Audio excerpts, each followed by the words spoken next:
Hello guys, कैसे आप सभी लोग बुक ऑफ स्पर के एक और न्यू एपिसोड के साथ हाजिर हूँ। तो जैसे कि लास्ट एपिसोड में हम सभी ने देखा था, ज़ूफेन अपनी क्लिंग वाली हैंड के अंदर अपनी पर्पल लाइटनिंग को एक्टिवेट करके वेन टाउ के सभी सॉर्ड एनर्जी को तोड़ डालता है। जिसके बाद वेन टाउ कुछ मंत्र कहता है, उसी के साथ ही सभी सॉर्ड एनर्जी ब्लू कलर से रेड कलर में कन्वर्ट हो जाती है और उसके सॉर्ड के अंदर वापस आ जाती है। और वो सभी सॉर्ड एनर्जी उसके सॉर्ड के अंदर इंजेक्ट होने के बाद वो सॉर्ड बहुत ही ज्यादा स्ट्रॉन्ग हो जाती है। दूसरी तरफ ज़ूफेन अपने मन के अंदर सोचता है, ये चीज तो उसकी सॉर्ड को कोमलता से कठोरता में बदल दे रही है।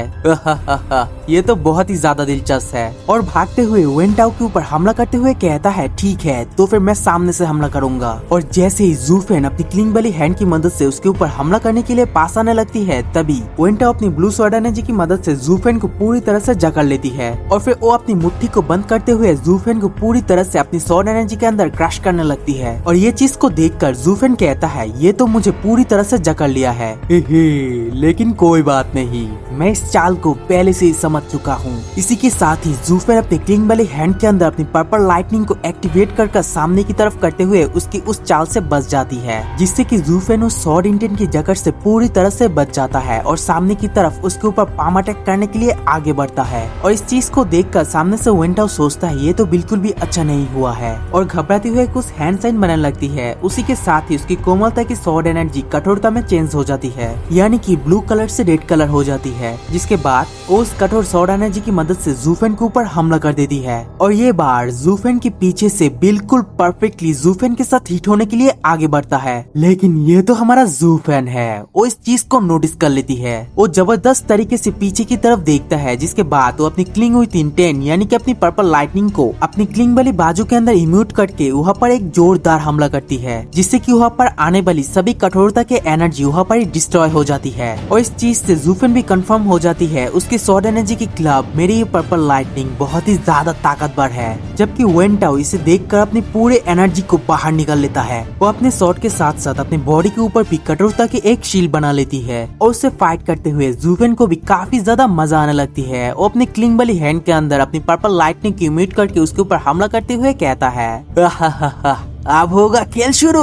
इसी के साथ ही ज़ूफेन हंसते हुए घोस्टली ड्रैगन क्ला का इस्तेमाल करती है, जबकि दूसरी तरफ वेन टाउ अपनी सॉर्ड की मदद से हेवन ब्रेकिंग सॉर्ड टेक्निक का इस्तेमाल करती है। कहता है, heavenly sword third from jet cutting slash. इसी के साथ वो अपनी सॉर्ड की मदद से ज़ूफेन के ऊपर हमला करने के लिए आगे बढ़ता है। एक तरफ से ज़ूफेन की क्लिंग वाली हैंड और उसके पर्पल लाइटनिंग, और दूसरी तरफ से वेन टाउ के सॉर्ड एनर्जी, उसके साथ उसके कठोर सॉर्ड। और ये चीज जब आपस में टकराती है, वहाँ पर एक जोरदार धमाका होती है। और जबकि वहाँ पर हमारी ज़ूफेन की ताकत ज्यादा होती है, वेन टाउ वहाँ से दूर जाकर गिरने लगती है। उस ब्लास्ट को बर्दाश्त नहीं कर पाता, जिस वजह से वो पीछे की तरफ गिरकर जमीन के अंदर खिसकने लगती है। जिसके बाद वेन टाउ सामने की जमीन की हालत को देखकर बहुत ही ज्यादा शॉक्ड हो जाती है और सामने की कोरे के अंदर ज़ूफेन को देखने लगती है। उसी के साथ ही वो अपने मन के अंदर सोचता है, ये क्या हो रहा है? मैं तो बिल्कुल पहले की तरह ही हमला किया था, लेकिन वो वास्तव में अपने नंगे हाथों से मेरी पूरी ताकत का मुकाबला कर सकता है। क्या ऐसा हो सकता है कि उस समय वो सचमुच लापरवाह था और उसे चोट लग गई थी? और अब जबकि वो सीरियस हो चुका है, तो क्या अब मेरे पास उसे चोट पहुंचाने का कोई मौका नहीं है? दूसरी तरफ हमें ज़ूफेन को बहुत ही खतरनाक नजरों के साथ अपनी क्लिंग वाली हैंड से उसके हमले को रोकता हुआ दिखाया जाता है। वो अपने मन के अंदर सोचता है, कोमलता की स्वॉर्डमैन वेन टाउ वास्तव में बहुत ही ज्यादा कठोर है, यहाँ तक कि उसने मेरी क्लिंग वाली हैंड के हमले को भी रोकने में सक्षम था। लेकिन मैं देख सकता हूँ, अगर पहले से ही हजारों स्ट्रेंथ तलवार की मदद से अपनी ऊर्जा को उसके तलवार के अंदर इम्यूट करती, पहले से ही एकत्रित होकर उसके शॉट के अंदर बल बनाए रखती, तो बाद में ये बहुत ही शक्तिशाली शॉट साबित होता।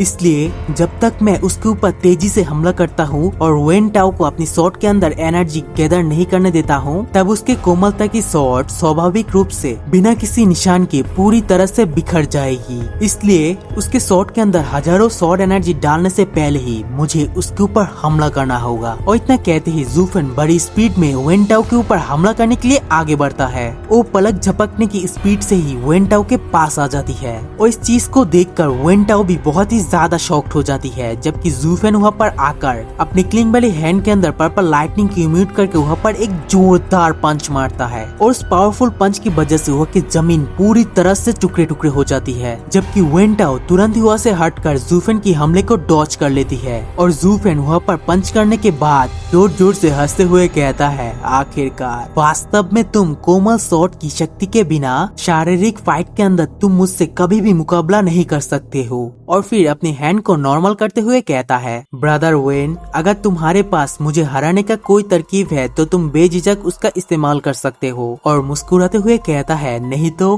हार मान लो। जो सुनकर वेन टाओ को थोड़ा बेइज्जती महसूस होता है। अब वो क्या करेगा इसके बारे में सोचकर वो थोड़ा सा घबराने लगती है। जिसके बाद वो हंसते हुए जू फेन से कहता है, अफसोस, जैसे कि उम्मीद थी, मैं अकेला तुम्हारा कभी भी सामना नहीं कर सकता। और ब्रदर जू फेन, ये तो केवल शुरुआत था। मैं मेरे एक ताकतवर हमले को तुम्हारे ऊपर जरूर आजमाना चाहता हूँ। ये जानते हुए भी कुछ करना असंभव है, मैं फिर भी उसे करता हूँ और यही मैं दूसरों को भी बताता हूँ। लेकिन मैं कभी पीछे नहीं हटता हूँ, पर अब तुम्हारे साथ और इतना कहते ही अपनी सभी ब्रदर को बुलाने लगती है। इसी के साथ ही उसकी सभी के सभी साथी अपनी शॉट को बाहर निकलकर जू फेन से फाइट करने के लिए आगे आता है, जिसी के साथ हमारा जीटीएन भी होता है। और जबकि वेन टाओ जू फेन से कहता है, ठीक है ब्रदर जो, मेरी असली टीम लड़ाई तो अभी शुरू हुई है। और वेन टाओ के बात सुनने के बाद हु किंग यू बहुत ही ज्यादा खुश हो जाती है। वो हंसते हुए कहता है, अंततः शॉट गॉड सेक्टर अभी तक अपने सभी शिष्यों को टीम के युद्ध में शामिल नहीं किया था।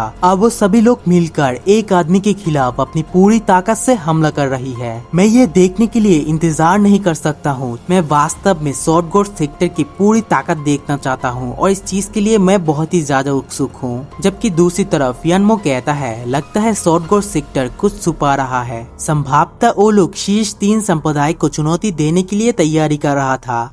हालांकि जू फेन की वजह से उन्हें इसका इस्तेमाल करने के लिए मजबूर किया जाता है। मुझे इस बार ऐसे कठोर आदमी के साथ सामना होने की बिल्कुल भी उम्मीद नहीं थी। जबकि दूसरी ओर जू फेन ये सारी चीज को देखते हुए अपने मन के अंदर सोचता है, तो कोमल शॉट के नाम के आधा हिस्सा 2 से 9 डिसाइबल के अंदर होना चाहिए। और मुझे पहले से ही ऐसा लग रहा था, जब वो सभी लोग मिलकर एक साथ कार्रवाई करेंगी तब जाकर इस कोमल शॉट की असली ताकत सामने आ सकेंगी। तभी वेन टाओ के पीछे से जीटीएन जू फेन से कहता है, जू फेन, मुझे पता है कि तुम एक बॉडी कल्टिवेटर हो और तुम्हारा बॉडी बिल्कुल पत्थर की तरह मजबूत है। नॉर्मल लोग आपसे बिल्कुल भी मुकाबला नहीं कर सकते हैं, लेकिन अब हम तुम्हारे कमजोरी के पर हमला करने जा रहे हैं। जो सुनने के बाद जू फेन कहता है, ठीक है, अगर तुम्हारे पास कोई तरकीब है तो मेरे पास आओ, मैं उसे जरूर आजमाऊंगा। और उन दोनों के बातों को सुनकर वेन टाओ जीटीएन से कहता है, अरे अरे, ये आदमी अब हमारा नंबर 1 दुश्मन है। भले ही आप दोनों पुराने दोस्त हो, आप उसे ऐसे जाने नहीं दे सकते हो।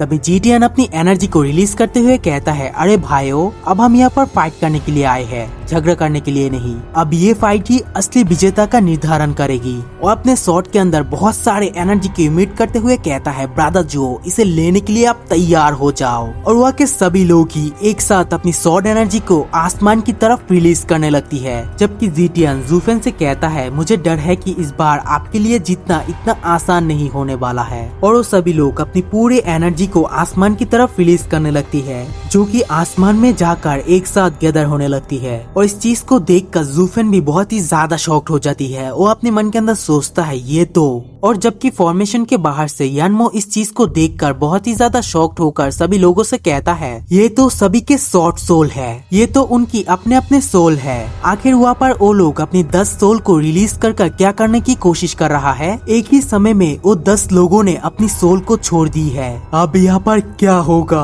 और इस चीज को देखकर हु किंग यू भी कहता है, सोल किसी भी आदमी के लिए बहुत ही ज्यादा मूल्यवान है और ये सभी लोगों की मूल चीज है। जब तक कोई भी आदमी अपनी अंतिम सांस तक संघर्ष न करे, कोई भी इसे बाहर नहीं निकाल सकता है। हालांकि जू फेन जैसे ताकतवर आदमी के साथ सामना करने पर किसी भी आदमी के एक सोल बेहद क्षतिग्रस्त हो जाएगी। क्या वो लोग मौत की तलाश में है? जबकि दूसरी ओर येलिन हंसते हुए कहता है, उन लोगों को बस कड़ा संघर्ष करना होगा, ये सही है। वो अपने जीवन के लिए लड़ रहे हैं। शॉर्ट गॉड सेक्टर ये लोग अभी यहाँ पर अपनी सोल की बाजी लगा रही है। इसी के साथ ही ये वाला वीडियो यहीं पर एंड करूंगा। अगर वीडियो अच्छा लगे तो लाइक कमेंट सब्सक्राइब जरूर कर देना।